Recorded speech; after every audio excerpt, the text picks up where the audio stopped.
నమస్కారం SRK news కి స్వాగతం. ముందుగా ముఖ్యాంశాలు.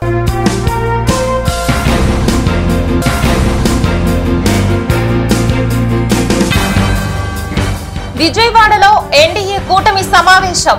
భవిష్యత్తు లక్ష్యాలపై చంద్రబాబు దిశానిర్దేశం.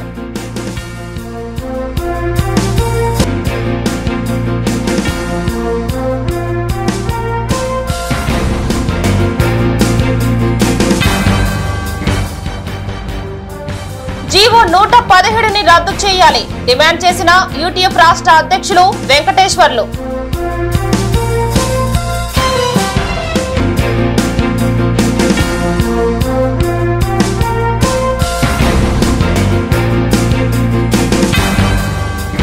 ప్రభుత్వాలు ప్రజా అవసరాలకి అనుగుణంగా పనిచేయాలి సిపిఐ రాష్ట్ర సహాయ కార్యదర్శి ముప్పాళ్ల సూచన.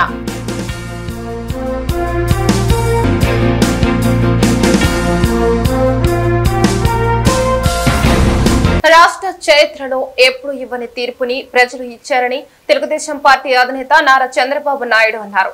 మంగళవారం విజయవాడలో తెదేపా జనసేన బీజేపీ కూటమి శాసనసభ పక్ష భేటీ జరిగింది. జనసేన పార్టీ అధినేత పవన్ కళ్యాణ్, బీజేపీ రాష్ట్ర అధ్యక్షురాలు పురంధేశ్వరితో పాటు ఎమ్మెల్యేలు ఈ సమావేశంలో పాల్గొన్నారు. ఇందులో భాగంగా చంద్రబాబు మాట్లాడుతూ రాష్ట్ర సంరక్షణ కోసం ప్రజలు చొరవ చూపించారని, ప్రజలు ఇచ్చిన తీర్పును నిలబెట్టుకోవాల్సిన బాధ్యత మన అందరిపైన ఉందని గుర్తు చేశారు. ప్రజలు ఇచ్చిన తీర్పుతో రాష్ట్ర ప్రతిభ పెరిగిందని, ఢిల్లీలో గౌరవం దక్కిందని హర్షం వ్యక్తం చేశారు. గౌరవనీయులు జనసేన అధ్యక్షులు మిత్రులు పవన్ కళ్యాణ్ గారు,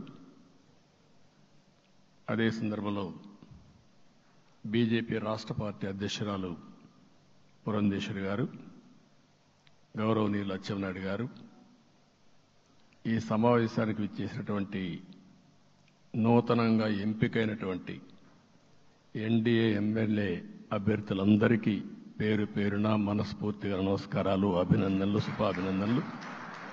అందరూ కూడా మనస్ఫూర్తిగా కంగ్రాచులేషన్స్. అదే సమయంలో మీరందరూ కలిసి నన్ను శాసనసభ నాయకుడిగా, ఎన్డీఏ శాసనసభ నాయకుడిగా ఎన్నుకున్నందుకు మనస్ఫూర్తిగా అందరికీ నమస్కారాలు తెలియజేస్తున్నా, అభినందనలు తెలియజేస్తున్నా, ధన్యవాదాలు. ఇప్పుడే మిత్రులు మాట్లాడారు. నేను కూడా చాలా ఎన్నికలు చూశాను. ఈసారి రాష్ట్ర చరిత్రలో ఎప్పుడూ ఇవ్వనటువంటి తీర్పు ఇచ్చారు. ఈ తీర్పు మళ్ళీ నిలబెట్టుకునే బాధ్యత మనందరిపైన ఉంటుంది. అయితే రాష్ట్రంలో ఉండే 5 కోట్ల ప్రజలందరికీ శిరస్సు వంచి పాదాభివందనం చేస్తున్నా. ఈ రాష్ట్రాన్ని కాపాడుకోవడానికి మీరు చూపించిన చొరవ కోసం అందరం కూడా ఒకటి క్యాంపెయిన్ చేశాం. ప్రజలు గెలవాలి, రాష్ట్రం నిలబడాలి. ప్రజలు గెలిచారు. రాష్ట్రాన్ని నిలబెట్టే బాధ్యత ఇక్కడుండే శాసనసభ్యులపైన, మనందరిపైన ఉంది. ఈ విషయం మనం గుర్తుపెట్టుకోవాల్సిన అవసరం ఉంది. ఒక అరాచక పాలన, ఒక విధ్వంసకర పాలన. మామూలుగా ఇది చూస్తే ఈ కూటమి ఏర్పాటు చేసినప్పుడు కూడా నేను ఎప్పుడూ మర్చిపోలేను. ఇప్పుడే పురంధేశ్వరి గారు చెప్పారు, పవన్ కళ్యాణ్ గారు చెప్పారు. 3 పార్టీలు కూడా ఒక అత్యున్నతమైన ఆశయాల కోసం పార్టీలు పెట్టినప్పటికీ ఈరోజు కలయిక కూడా మీరు చూస్తే, ఈ కలయికని చాలా ఎన్నికలు చూశాను కానీ నా చరిత్రలో ఎన్నికలు అయిన తర్వాత కంప్లైంట్స్ ఉండేటివి. ఇక్కడ పలానోళ్ళు సరిగా పనిచేయలేదు, ఇక్కడ ఈ నాయకులు కోఆపరేట్ చేయలేదని. నేను చూసిన మొట్టమొదటి ఎన్నిక, ఈసారి ఎన్నికల్లో మాత్రం 100కి 100% 3 పార్టీల నాయకులు, కార్యకర్తలు సమిష్టిగా పనిచేశారు. దానికి కారణం మనం ఒకసారి అన్వేషిస్తే ప్రజలు మనోభావాలకు అనుగుణంగా మన కార్యకర్తలు కూడా ప్రవర్తించే పరిస్థితికి వచ్చారు. రాష్ట్రంలో ఉండే ప్రతి ఒక్క కార్యకర్తని, 3 పార్టీల తరపున ఉండే ప్రతి ఒక్క కార్యకర్తని, నాయకుడిని మనస్ఫూర్తిగా అభినందిస్తున్నా, ధన్యవాదాలు తెలియజేస్తున్నా, కృతజ్ఞతలు తెలియజేస్తున్నా. మేము చాలా వేవ్స్ చూసాం. 94లో వన్ సైడ్ ఎన్నికలు జరిగాయి. అప్పుడు కూడా ఇన్ని సీట్లు రాలా, ఇన్ని ఓట్లు రాలా. ఈరోజు మనం చూస్తే 175 సీట్లకు గాను 164 సీట్లు గెలిచాం. అంటే 11 సీట్లే ఓడిపోయాం. అంటే స్ట్రైకింగ్ రేట్ 93%.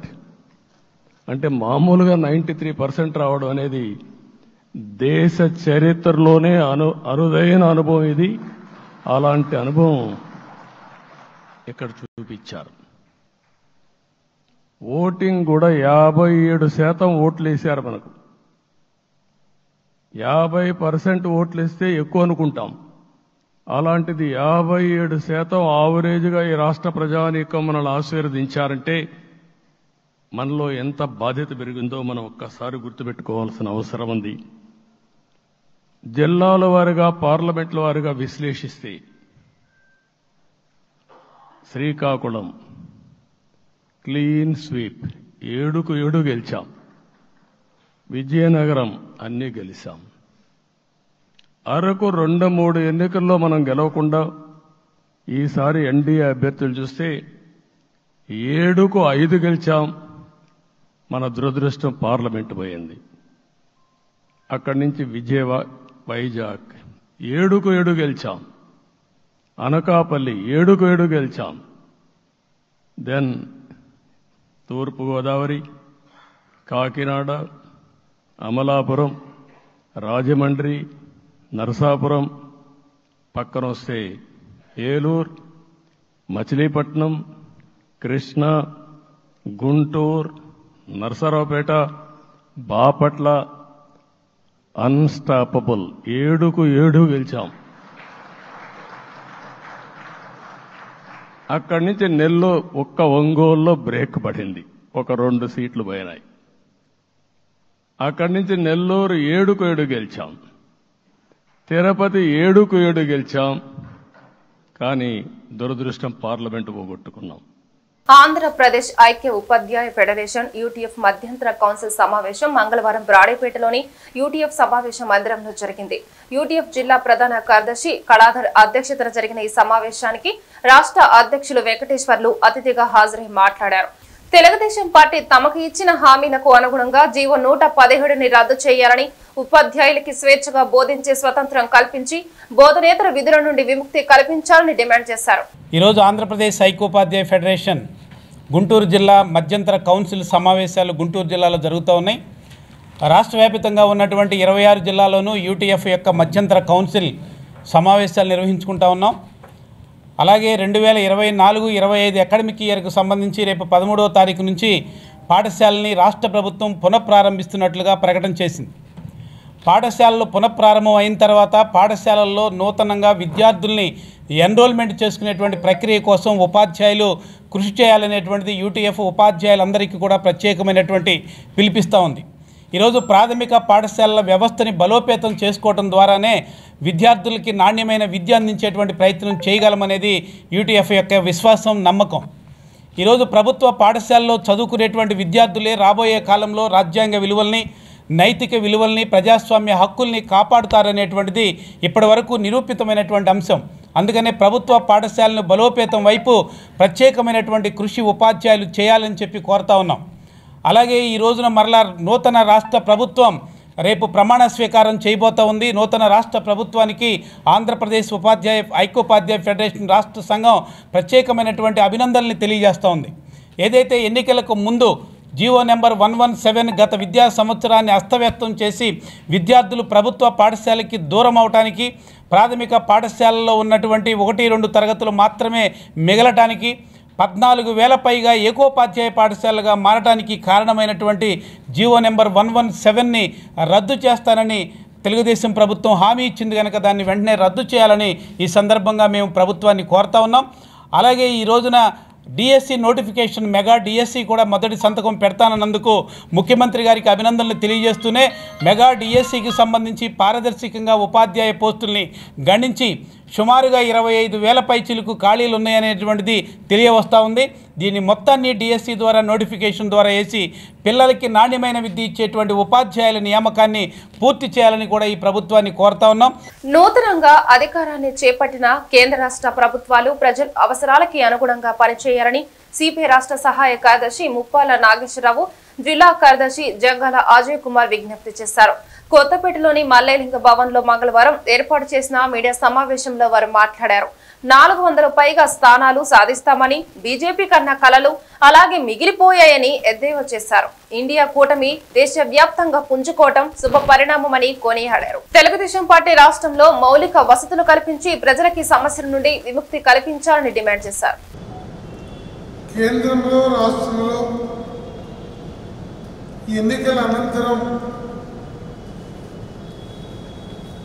బాధ్యతలు చేపట్టిన పార్లమెంట్ సభ్యులకు, శాసనసభ్యులందరికీ కూడా సిపిఐ పార్టీ తరఫున అభినందనలు తెలియజేస్తున్నాం. మన రాష్ట్రానికి సంబంధించి 175 మంది శాసనసభ్యులకు, 25 మంది పార్లమెంట్ సభ్యులకు రానున్న 5 సంవత్సరాల కాలంలో వారు ప్రమాణం చేసిన పద్ధతిలో ప్రజల పక్షాన నిలబడి రాష్ట్ర పురోభివృద్ధికి కృషి చేయగలుగుతారనే ఆకాంక్షను ఈ సందర్భంగా వ్యక్తం చేస్తున్నాం. ప్రధానంగా కేంద్ర ప్రభుత్వ వైఫల్యం 400 స్థానాలతో హ్యాట్రిక్ కొడతామని చెప్పిన మోడీ కలలు ఒక రకంగా చెప్పాలంటే కలలైనాయి. కాంగ్రెస్ పార్టీ మరింత విశాల దృక్పథంతో అన్ని రాష్ట్రాల్లో పొత్తులు జారీ చేసుకుని ఉంటే మోడీ ప్రభుత్వం ఓటమి పాలై ఉండేది. ఏమైనా కేంద్ర ప్రభుత్వ ఒంటెత్తు పోకడలను నివారించగలిగినటువంటి పరిస్థితి ప్రతిపక్షాలకు ఉంది. మరోవైపున మన రాష్ట్రంలో అధికారం చేపట్టబోయే టీడీపీ పార్టీ కూటమికి కూడా కలిగింది. ఇది ఆహ్వానించదగినటువంటి పరిణామం. రాష్ట్ర రాజకీయాలకు వచ్చినప్పుడు జగన్మోహన్ రెడ్డి ప్రభుత్వం ఎంత పైచాచిక దుర్మార్గాలకు పాల్పడిందో రాష్ట్ర ప్రజల తీర్పు చెప్పకనే చెప్పింది.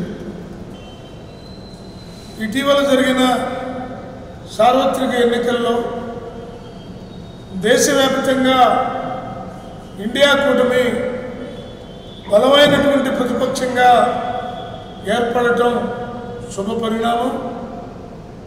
ఇవాళ ఈ రాష్ట్రం గత 5 సంవత్సరాలుగా రోడ్లు, మౌలిక సౌకర్యాలు లేక, అలాగే విద్యుత్ ఛార్జీల భారంతో, ఇంటి పన్నుల భారంతో, చెత్త పన్ను భారంతో, అలాగే రాజకీయాల్లో రాగూడని హింసాత్మక ధోరణిని చూడలేక ప్రజలు వైసీపీ పార్టీని అగ్రెసివ్గా ఓడించడం అనేది జరిగింది. అబ్నార్మల్ మెజారిటీ చంద్రబాబు నాయుడు గారి యొక్క కూటమికి రావటం అనేది స్పష్టంగా కనపడింది. ఇంత మెజారిటీ రావటం వెనుక ప్రజల ఆకాంక్షలు ఎంత బలంగా ఉన్నాయో, ఎన్నెన్ని ఆశలతోటి ఈ కూటమికి అధికారాన్ని కట్టబెట్టారనేటటువంటి అంశాన్ని చాలా సున్నితంగా పరిశీలించి చెప్పినటువంటి మేనిఫెస్టోలో ప్రకటించినటువంటి అన్ని అంశాల మీద తెలుగుదేశం వారు ప్రత్యేక శ్రద్ధ పెట్టాలని సిపిఐగా విజ్ఞప్తి చేస్తూ ఉన్నాం. అలాగే తెలుగుదేశం పార్టీ కూటమికి సిపిఐగా రేపు ప్రమాణ స్వీకారం చేయబోతున్నటువంటి చంద్రబాబు నాయుడు గారు కానీ ఆయన టీం మంత్రులకు కానీ శుభాకాంక్షల్ని తెలియజేస్తూ ఇప్పుడు కేంద్రంలో కీలకమైనటువంటి పాత్ర ఏపీ అలాగే బీహార్ నితీష్ కుమార్ ఇద్దరూ పోషిస్తూ ఉన్నారు. ఇప్పుడైనా ఏపీకి ప్రత్యేక తరగతి హోదా, విభజన హామీలు, అమరావతి రాజధానికి కావలసినటువంటి నిధులు, అట్లాగే విశాఖలో రైల్వే జోను, కడపలో స్టీల్ ఫ్యాక్టరీ ఇవన్నీ సాధించడానికి చంద్రబాబు నాయుడు గారు మోడీ గారితో మాట్లాడి తగినటువంటి పద్ధతుల్లో తీసుకోవాలి.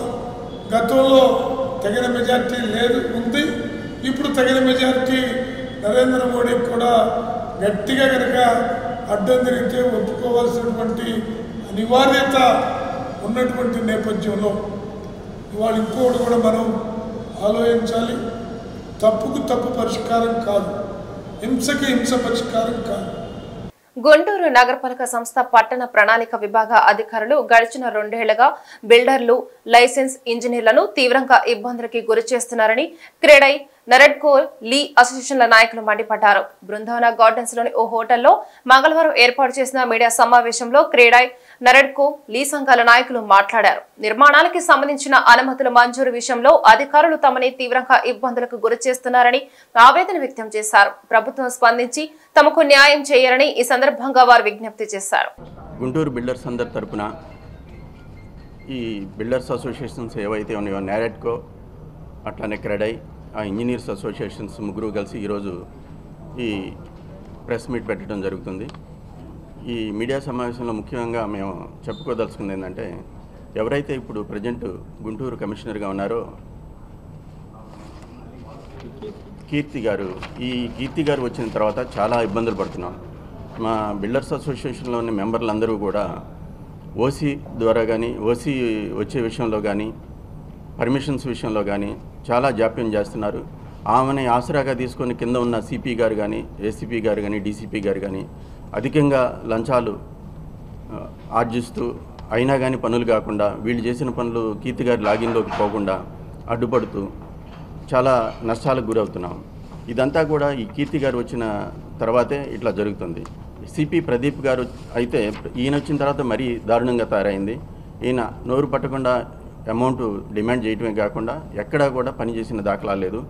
అదేమంటే జీవోలో లేని విషయాలు కొన్ని షార్ట్ ఫాల్స్గా రాసి సర్వేర్ అంటాం, నాలా అంటాం, అనేక విషయాల్లో ఇబ్బందులు జీవోలో లేని విషయాలు కూడా ప్రస్తావిస్తూ వాటిని అడ్డంగా పెట్టి 15 రోజుల్లో ఏదైతే చేయాల్సింది ఉందో మన పర్మిషన్స్ కానీ, ఓసీ కానీ ఏదైనా సరే ఆన్లైన్లో 15 రోజులు మనకు గడువు ఉంది. ఆ 15 రోజుల గడువులో పూర్తి చేయకపోయింది కాక సంవత్సరాల తరబడి 8 నెలలు 10 నెలలు కూడా వాళ్ళ దగ్గర ఫైల్ సెట్ పెట్టుకుంటున్నారు. దీనివల్ల గవర్నమెంట్ కట్టగలిగే ట్యాక్స్లు మేము కట్టలేకపోతున్నాము. మేము ఏదైనా వ్యాపారం చేసేటప్పుడు అమ్మకాలలో 40% మేము ట్యాక్స్ కడతాం ప్రభుత్వానికి కానీ, లోకల్ బాడీస్కి కానీ. అటువంటి ట్యాక్స్లన్నీ కూడా కుంటుపడుతున్నాయి. 170 మంది బిల్డర్స్ ఇంతకుముందు గుంటూరు పట్టణంలో కన్స్ట్రక్షన్ యాక్టివిటీలో ఉన్న టైంలో వీళ్ళ బాధలు తట్టుకోలేక ఈరోజు 30-40 మంది కూడా కన్స్ట్రక్షన్ చేయలేకపోతున్నారు. ఆ 30-40 మంది కూడా చాలా నష్టాలకి గురయ్యారనమాట. ఈ పట్టణ కమిషనర్ వల్ల కానీ, ఈ అధికారుల వల్ల కానీ. ఈ ప్రెస్ మీట్కి విచ్చేసిన బిల్డర్సు, మీడియా మిత్రులు, మా సహచరులు, మా NAREDCO builders association, CREDAI, licensed engineers association సంయుక్తంగా నిర్వహిస్తున్న ప్రెస్ మీట్ అండి ఇది. ఈ ప్రెస్ మీట్లో మేము తెలియజేయదలుచుకుంది ఏంటంటే, గత 2 సంవత్సరాలుగా మన గుంటూరు మున్సిపల్ కార్పొరేషన్లో టౌన్ ప్లానింగ్ విభాగం వల్ల మా బిల్డర్స్ కానీ, ఇళ్ళు కట్టుకునే వాళ్ళు కానీ, స్థల యజమానులు కానీ ఎన్నో రకాల ఇబ్బందులు పడ్డారండి. మనకి అంతకుముందు గవర్నమెంటు ఈజ్ ఆఫ్ డూయింగ్ బిజినెస్లో భాగంగా డిపిఎంఎస్ వెబ్సైట్ ఓపెన్ చేసి దానిలో మన పర్మిషన్స్ కానీ, ఆక్యుపెన్సీ సర్టిఫికేట్స్ కానీ 15 రోజుల్లో మనం యాజ్ పర్ డ్రాయింగు కనుక సబ్మిట్ చేస్తే ఏ అధికారిని కలవకుండా యాజ్ పర్ డ్రాయింగు, జీవో ప్రకారం ఉన్న డ్రాయింగ్స్ని ఈజీగా పర్మిషన్స్ ఇవ్వటం కానీ ఆక్యుపెన్సీ ఇవ్వటం కానీ ఆ విధానాన్ని తీసుకొచ్చారండి. గత ప్రభుత్వంలో ఈ విధానాన్ని పూర్తిగా నిర్వీర్యం చేశారు. ఎస్పెషలీ మన గుంటూరులో ఒక ప్రత్యేకమైన జీవో, ఒక ప్రత్యేకమైన రాజ్యాంగమే నడిచిందండి. ఎక్కడా కూడా మేము ఒక సైట్ కొని 10 కోట్లు పెట్టేదని ఒక సైట్ కొని పర్మిషన్స్ మ్యాక్సిమం మాకు అంతకుముందు 15 నుంచి 30 రోజుల్లోపు ఎట్టి పరిస్థితుల్లో పర్మిషన్స్ వచ్చినాయి. నేను ఇక్కడ గుంటూరు నగరంలో ఒక బహుళ అంతస్తు భవనం నిర్మించానండి. ఈ ఈజ్ ఆఫ్ డూయింగ్ బిజినెస్ ద్వారా ఆ పర్మిషన్ పొందిన వాళ్ళల్లో నేను ఒకడిని. దాదాపు 7 లక్షల అడుగుల ఎస్ఎఫ్టీ బిల్డింగ్కి ఏ ఆఫీసర్ని కలవకుండా 15 రోజుల్లో సబ్మిట్ చేసిన దానిలో నాకు పర్మిషన్ లెటరు నాకు 2017లో వచ్చిందండి. తర్వాత సిచ్యువేషన్స్ పూర్తిగా భిన్నంగా మారిపోయినాయి. ఎక్కడ ఈజ్ ఆఫ్ డూయింగ్ బిజినెస్లో భాగంగా కానీ ఈ డిపిఎం వెబ్సైట్లో ఉన్న లూప్ హోల్స్ అన్నీ వాడుకొని బిల్డర్స్ని నానా రకాలుగా, బిల్డర్సే కాదు సొంతగా ఇళ్ళు కట్టుకోవాలనుకున్న వాళ్ళు కానీ అందరినీ చాలా ఇబ్బందులు పెట్టారండి. మంగళగిరి నియోజకవర్గంలోని వైఎస్ఆర్ హెల్త్ కేర్ సెంటర్ కి ఎన్టీఆర్ వైద్య సేవా కేంద్రంగా పేరు మార్పు జరిగింది. పార్టీ నాయకులు పొదిల వాసు, కస్కుర్తి హనుమంతరావు, కొలసాని సురేష్ బాబు, హేమంత్ తో పాటు ఇతర నాయకులు ఈ కార్యక్రమంలో పాల్గొని వైఎస్ఆర్ పేరిట ఉన్న బోర్డులను ఎన్టీఆర్ పేరిట మార్చారు. వార్తలు ముగించే ముందు ముఖ్యాంశాలు మరొకసారి.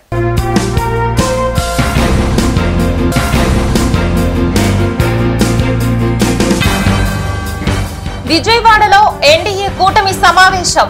భవిష్యత్తు లక్ష్యాలపై చంద్రబాబు దిశానిర్దేశం.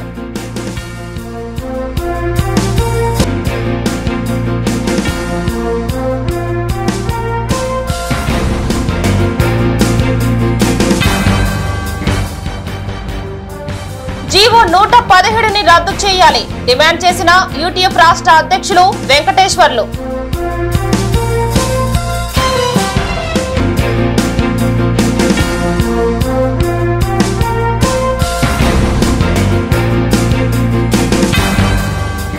ప్రభుత్వాలు ప్రజా అవసరాలకి అనుగుణంగా పనిచేయాలి సిపిఐ రాష్ట్ర సహాయ కార్యదర్శి ముప్పాళ్ల సూచన.